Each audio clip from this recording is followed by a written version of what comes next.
So here's number 2. This one is card over fabric. It's another dangle off a ball pin. Silver and copper. Sorry, I can't show these very well. There we go. Hopefully you can see that okay. And you can see on this one more clearly how the ball pin is just literally through there. Haven't put too much on this one, there's just a bow, and she's tied with a bow. This is quite soft sari silk. The last one was 8 1/4 by 5 3/4. These next ones are 4 1/2 by 8 1/2.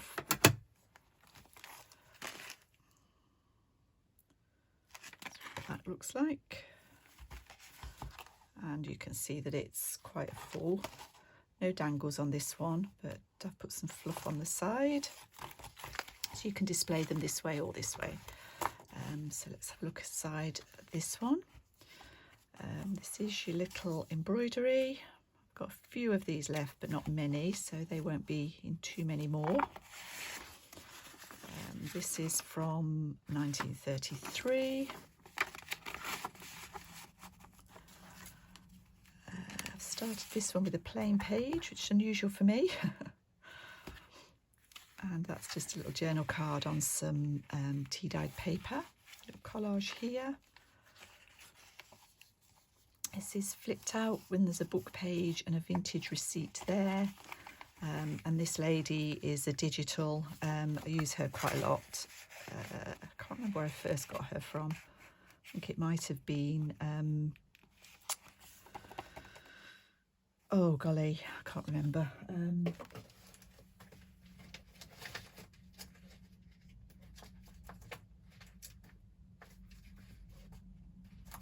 Hopefully it'll come back to me.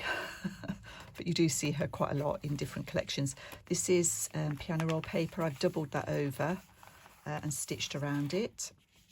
This is some more chiffon ribbon. Vintage card there, and one this side. There's a little bit of modelling paste on this one. And although I liked this, I kind of wanted to cover it up as well.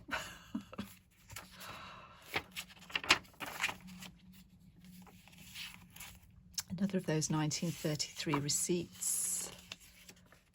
Get it out, there we go. Tea and coffee importers from Bath.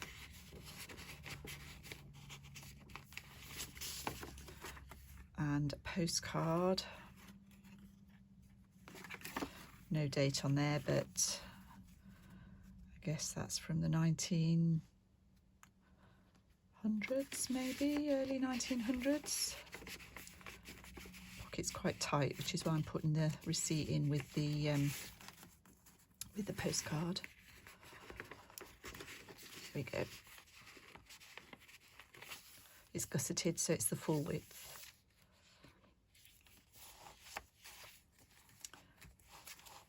This is a little envelope.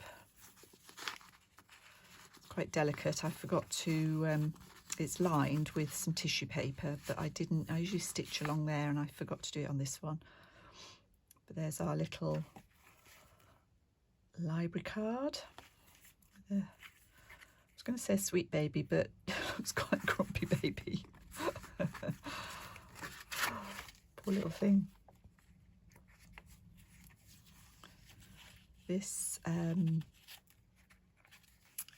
is an envelope. I've put an image on the back here, and in there is a little vintage Christmas card to Harold and Nellie. Perhaps we'll call this journal Nellie. And that's the original twine on there. This is just from a book. A little bit of vintage trim on there. This one has got a book page, vintage book page, and the editor's page. Obviously I have to cut them down to fit nicely in this size journal. And a tag that I've made. This is a Building Society receipt from 1965. This is literally just a page out of the book. When they're all colour, I don't like to cover up the coloured images, so they stay as they are. This is the centre. I've done a lot of clippings in this one rather than pockets, so it is a writing journal. If you take everything out, one of these I do show what it's like before I put everything inside, so quite sure. So that's a little bit of vintage ledger. Another book page. And this is from, I don't know when it's from. It's just a coupon.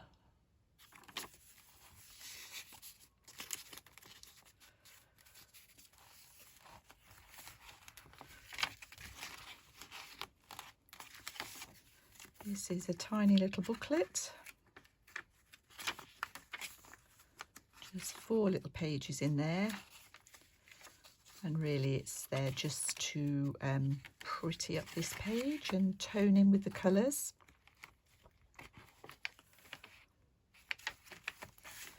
In here, some note paper and a photograph, probably the 1950s, I would guess, a bit more of that trim. This one we've got little cigarette card photographs, Skye Terriers this time. Some fussy cutting. The pocket at the top of the page. Some ledger paper in there. Computer card. And a 1934 insurance receipt. This is a cigarette card album.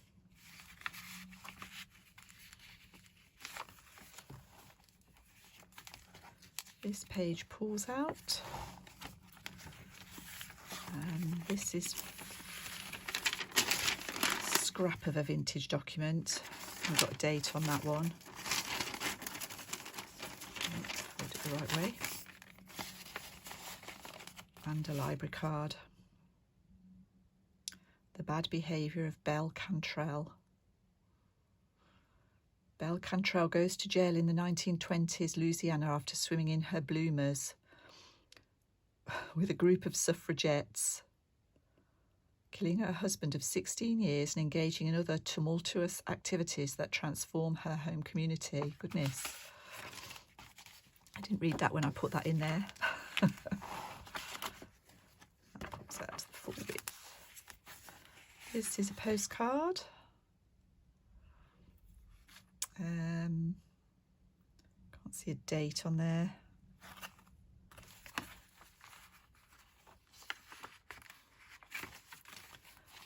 Bit more of that ruffle. That's the piano roll paper.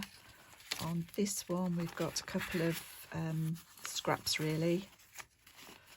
This is from the Peterson magazine, I believe,